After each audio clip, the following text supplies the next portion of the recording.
একজন নিম্নমানের জান্নাতি, মানে সবচেয়ে শেষের দিকে যারা জান্নাতে যাবে, তাদের সাথেই দুজন করে হুরুন আইন, আহাল পরিবার তো আছেই, গিলমান, পানপাত্র নিয়ে চারপাশে ঘোরাফেরা করো।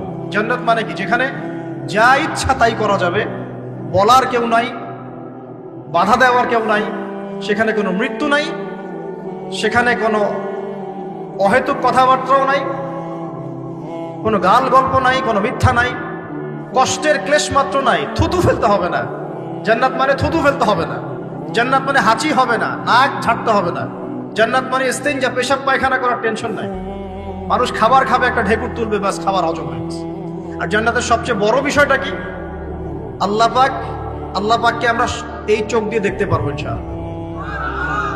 আর তার সমকক্ষ একটা বিষয় হচ্ছে, আল্লাহ পাক বলে দিবেন যে আমি তোমাদের সবার উপর সন্তুষ্ট হয়ে গেলাম, যাও কোনোদিন অসন্তুষ্ট হও। ব্যাস, দ্যাটস অল। এখন আপনি যত কিছুই করেন এই বস্তুবাদী জীবনে, মনে একটা ভয় থেকে যাবে। আপনি বিশ্ব নেতা হয়েছেন, বড় শিল্পপতি হয়েছেন, পলিটিশিয়ান হয়েছেন, ইকোনমিস্ট হয়েছেন, মনে একটা ভয় থেকে যাবে যে মরতে আমাকে হবে, আল্লাহ আমাকে ধরবেই, হিসেব আমাকে দেওয়া লাগবেই, কবরে আমাকে একাই যাওয়া লাগবেই, আমাকে কিয়ামতের মাঠে দাঁড়াতে হবে আল্লাহর সামনে। মনে একটা ভয় কাজ করে, যদিও বাইরে মানুষ দেখায় যে কোনো ভয় নাই। মানুষ বাইরে অভিনয় করে, মানুষ সমাজের মানুষের সাথে বাইরে একটা অভিনয় করে। কোন কোন ক্ষেত্রে আমরা নিজেরাই নিজেদের সাথে অভিনয় করি। কথা সাহিত্যিক হুমায়ুন আহমেদের নাম শুনেছিলেন? শুনেছেন? ইন্তেকাল করেছেন। একটা সময় ছিল আমরা স্কুলে পড়তাম, কলেজে পড়তাম, মাঝে মাঝে টুকটাক এ ধরনের কিতাব বইপত্র পড়া হয়েছে। হিমু, মিসির আলী এইসব পড়া হয়েছে। শরৎচন্দ্র, বঙ্কিমচন্দ্র, রবীন্দ্রনাথ, নজরুলের কবিতাগুলো, ইভেন শেক্সপিয়ার, অ্যাডাম স্মিথ সহ, যিনি অর্থনীতির জনক। যাই হোক, তিনি তার বইয়ের মধ্যে লিখেছিলেন যে এই পুরো দুনিয়াটা হচ্ছে অভিনয়ের মঞ্চ। কথা সাহিত্যিক, তিনি বলছেন তার মতো করে এই পুরো দুনিয়াটাই অভিনয়ের মঞ্চ, আর আমরা সবাই নিজ নিজ জায়গায় অন্যের সাথে অভিনয় করছি। কোনো কোনো ক্ষেত্রে আমরা নিজেরা নিজেদের সাথে অভিনয় করছি। তিনি বলছিলেন আমরা সবাই অভিনেতা, আর সবচেয়ে বড় অভিনেতা হচ্ছে পলিটিশিয়ানরা, কারণ তাদেরকে অনেক বড় মঞ্চে অভিনয় করতে হয়। এটা আমার কথা না, হুমায়ুন আহমেদের কথা, পড়ে দেখেন তো। আল্লাহ পাক পাঠিয়েছেন তার ইবাদত করতে, আর এই বস্তুবাদী জগৎ আমাদেরকে ভুলিয়ে দিল কিভাবে? কয়েকটা প্রলোভন দিল। প্রথম প্রলোভন হচ্ছে টাকা, তারপরে জীবনে কি করব, প্রতিষ্ঠিত হওয়ার চিন্তা, তারপরে চাই চাই আরো চাই, এই একটা আকীদা দর্শন, তারপরে আমার স্ত্রী সন্তান আহাল পরিবারের কি হবে, আর আরেকটা দর্শন আছে, এটাকে বলে চারবাক দর্শন। এবং দুঃখের সাথে বলতে হয়, আমাদের রবীন্দ্রনাথ ঠাকুর কিন্তু এই দর্শনের মানুষ ছিলেন। চারবাক কিরকম? তার কবিতা পড়লে দেখবেন লেখা আছে, দুহাতে যা পাও হাত পেতে নাও, দুহাতে যা পাও হাত পেতে নাও, বাকির খাতা শূন্য থাক, বাকির খাতা শূন্য থাক। ঠিক চারবাক দর্শন, এটা ফিলোসফি পড়েছেন, এখানে অনেক টিচারও আছেন আমি জানি, তারা এই কথাগুলো বুঝবেন। চারবাক দর্শন কেমন? ঋণ করে ঘি খাও, ঋণ করে ঘি খাও, যতদিন বাঁচবে সুখে বাঁচবে, এটা হলো চারবাক দর্শন। তো দুহাতে যা পাও হাত পেতে নাও, বাকির খাতা শূন্য থাক, মিল আছে না? ঋণ করে হলো ঘি খান, যেভাবে হোক ঘি খান আপনি, মানে ঋণ করে হলো ঘি খান, যতদিন বাঁচবেন সুখে বাঁচবেন। তাহলে এই দর্শনগুলো বস্তুবাদী না? বুঝতে পারছেন কিনা?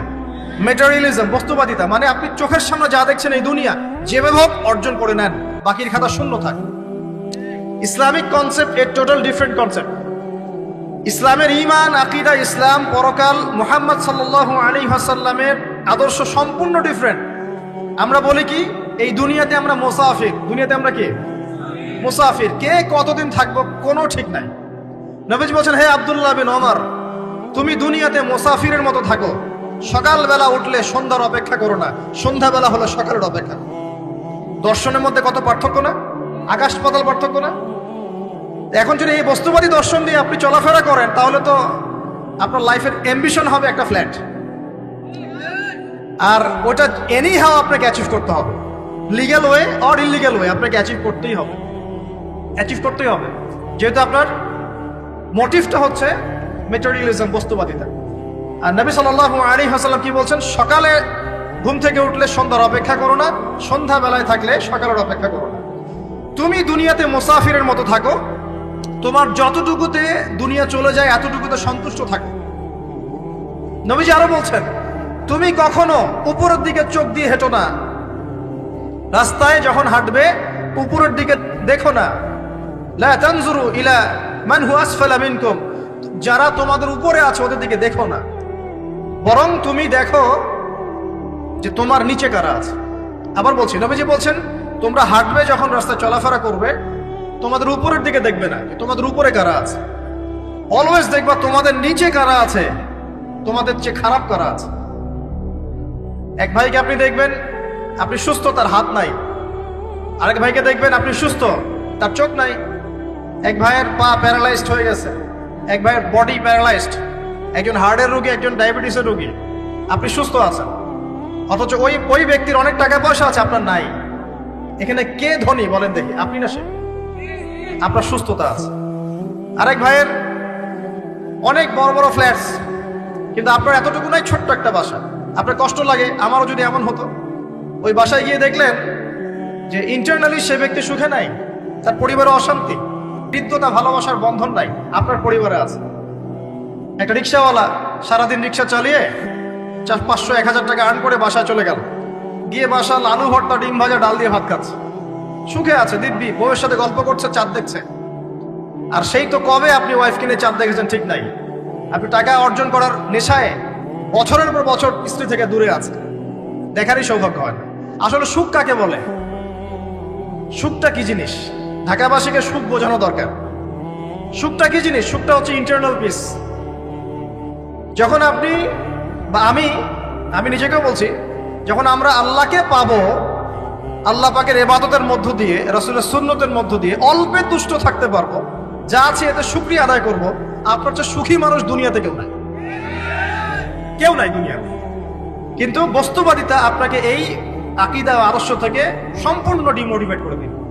আপনাকে খালি চাই আরো চাই। ওই যে দু হাতে যাবো হাত পেতে নাও, বাকির খাতা শূন্য থাকে। আর আমাদের দর্শন, দু হাতে যাবো হাত পেতে নাও না, বরং দুনিয়াতে যতটুকু পাও এতটুকুতে সন্তুষ্ট থাকো, বাকির খাতা শূন্য থাক না, বাকির খাতা পূর্ণ হোক। মানে পরকালটা বাকির খাতা না, পরকালের বাকির খাতাটা পূর্ণ হোক। প্রয়োজনে দুনিয়ার সব চলে যায় যাক, প্রয়োজনে দুনিয়ার সব যদি চলেও যায় যাক, তারপরে বাকির খাতা কি হোক? পূর্ণ হোক। এটাই আল্লাহ রাব্বুল আলামিন সূরা আ'লার মধ্যে বলছেন, বাল তুসিরুনাল হায়াতাদ দুনিয়া, তোমরা এই দুনিয়ার জীবনটাকেই প্রাধান্য দিয়ে থাকো। ওয়াল আখিরাতু খায়রুন ওয়া আবকা, কিন্তু আখিরাত হচ্ছে সবচেয়ে উত্তম এবং চিরস্থায়ী। তো প্রিয় ভাই এবং বোনেরা যারা আলোচনা শুনছেন, আজকে আমাদের প্রথম সবক হওয়া উচিত দুনিয়ার নেশায় আমরা না পড়ি। আল্লাহ পাক আমাদেরকে তৌফিক দান। এর মানে এই না আমরা দুনিয়ার প্রোগ্রেসে যাব না, অবশ্যই যাব, আমরা অবশ্যই যাব। পুরো নেশন, জাতিগতভাবেই আমাদেরকে এই ওয়ার্ল্ডের সমকক্ষ তো হতে হবে, হবে কি না? আমরা কি ওয়ার্ল্ডের সমকক্ষ হতে পেরেছি? আপনাদের কি মনে হয় যে মিলস, ইন্ডাস্ট্রিজ, ফ্যাক্টরিজ, সেতু, ফ্লাইওভার এইগুলো করলেই মনে হয় যে ওয়ার্ল্ডের সমকক্ষ হওয়া যায়? প্রত্যেক জনগণ ভিতর থেকে সুখী কিনা, তাদের অন্ন, বস্ত্র, চিকিৎসা, শিক্ষা, বাসস্থান, এই যে মৌলিক চাহিদা, বেকারত্ব ঘোচানো, 3 বেলা খেয়ে পরে বাঁচা, জীবনের অধিকার, সিকিউরিটি, এই জিনিসগুলো আমাদের নিশ্চিত হচ্ছে কিনা, এটা হচ্ছে আপনার উন্নতির মানদণ্ড। উন্নতির মানদণ্ড কি? আমরা এখন যেখানে আছি না, 1776 সালে অ্যাডাম স্মিথ তার চেয়ে আগের জায়গায় ছিল। 1776 সালে অ্যাডাম স্মিথ একটা বই লিখেছেন, তার নাম হচ্ছে যে দ্য ওয়েলথ অফ নেশন, এই কিভাবে একটা রাষ্ট্রের ওয়েলথ ফাংশন করে। ওই 1776 সালে তিনি যে চিন্তাগুলো করেছেন, এখন পর্যন্ত আমরা সেই চিন্তা বাস্তবায়ন করতে পারি নাই। 1776 সালের চিন্তা, কিন্তু ওই চিন্তা বাস্তবায়ন করেছে পশ্চিমারা। পশ্চিমা সভ্যতা যেটা আপনি দেখছেন দাঁড়িয়ে আছে, এই একটা বইয়ের উপর দাঁড়িয়ে আছে। যেমন একটা এক্সাম্পল দিই, আলোচনাটা কঠিন হয়ে যাবে, অন্যদিকে যাব। আমরা মনে করি যে অর্থনীতি আমরা নিয়ন্ত্রণ করব, ঠিক আছে, অর্থনীতির পুরো বিষয়গুলো আমরা নিয়ন্ত্রণ করে আমরা সমৃদ্ধি নিয়ে আসবো। আসলে বিষয়টা কি জানেন? অর্থনীতির নিজের একটা ফ্লো আছে, ও নিজেই নিজেকে নিয়ন্ত্রণ করে, এবং তার উপর একটা ইনভিজিবল হ্যান্ড থাকে, অদৃশ্য হাত, যেটা আমরা বলি আল্লাহ রাব্বুল আলামিন। আল্লাহ রাব্বুল আলামিন এই পুরো অর্থনীতিকে নিয়ন্ত্রণ করে। আমরা যখন সেটাকে ইন্টারফেয়ার করতে যাব, তখন ইকোনমি কলাপস করে যাবে। এই যে করছে কলাপস। আরো ব্যাপার আছে, শুধু ব্যবসা, অর্থনীতি, এক্সপোর্ট ইম্পোর্ট, এগুলোকে তিনি জাতির মানদণ্ড বলতেন না। তিনি বলতেন যতক্ষণ পর্যন্ত জাতির প্রত্যেক ব্যক্তির মধ্যে এথিক্স না আসবে, নীতি যতক্ষণ পর্যন্ত না আসবে, আপনি করাপশন থামাতে পারবেন না। তাই হয়েছে না? শুধু ব্যবসা না, আদর্শ কতটুকু আছে? এই যে আপনি দেখছেন বিভিন্ন জায়গায় ভেজাল খাবার খাওয়াচ্ছে, ওদেরকে টাকার অভাব আছে? ওদের টাকার কিন্তু অভাব নাই। নেম ফ্রেমের কোনো ঘাটতি আছে? এস্টাবলিশড বিজনেস, তাহলে কেন আপনাকে ভেজাল খাওয়াবে? কারণ তার মধ্যে এথিক্স নাই, নীতি নাই। এই জন্য জাতির প্রত্যেক সদস্যকে, মানে প্রত্যেক জনগণের প্রত্যেককেই আগে নীতিগত শিক্ষা দেওয়া উচিত। আর এই কাজটাই করে ইসলাম। বলে সুবহানাল্লাহ। এই এথিক্স এবং নীতি শেখায় কে? ইসলাম। ইসলামের চেয়ে সার্বজনীন ভাবে এবং যুগোপযোগী ভাবে কেউই এথিক্স শেখাতে পারবে না। কাগজে কলমে অনেকে অনেক কথা বলতে পারে, প্র্যাকটিক্যালি শেখাবে কে? ইসলাম। এখন বলতে পারেন তাহলে মুসলিমদের মধ্যে দুর্নীতি কেন, মুসলিমদের মধ্যে কেন এই সমস্যাগুলো হয়? উত্তর একটাই, ওই যে স্যার বলে গেলেন, আমি বিভিন্ন ওয়াজে যে এক এক জায়গায় এক এক কথা বলে। উত্তরটা কি? উত্তরটা হচ্ছে যে কোরআন এবং সুন্নাহর সঠিক যে শিক্ষাটা আছে, এই শিক্ষাটা আমরা অনেকেই বাস্তবায়ন করতে পারছি না। এটা আমাদের ব্যর্থতা। এটা কাদের ব্যর্থতা? এটা আমাদের ব্যর্থ। এখানে আমাদের ব্যক্তির স্বার্থ থাকতে পারে, এখানে আমার জ্ঞানের স্বল্পতা থাকতে পারে, আমার ভিতরে অহংকার থাকতে পারে, বা আমি অল্প শিক্ষিত হতে পারি, এবং এমন হতে পারে আমার জ্ঞানটা যুগোপযোগী না। ইসলামিক জ্ঞান আমার মধ্যে আছে, কিন্তু কিভাবে এই জ্ঞান দিয়ে ওয়ার্ল্ডকে ডিল করবো, এই জ্ঞানটা আমার মধ্যে নাই। এই কারণে আমরা হয়তোবা ইসলাম, কোরআন সুন্নাহ হাতে থাকার পরেও এই সমস্যাগুলো ফেস করছি। প্রথম সমস্যা হচ্ছে বস্তুবাদিতা। আল্লাহ পাক আমাদের সবাইকে, যারা আলোচনা শুনছে, দুনিয়ার প্রেমিক হওয়া থেকে বাঁচাক বলি আমি।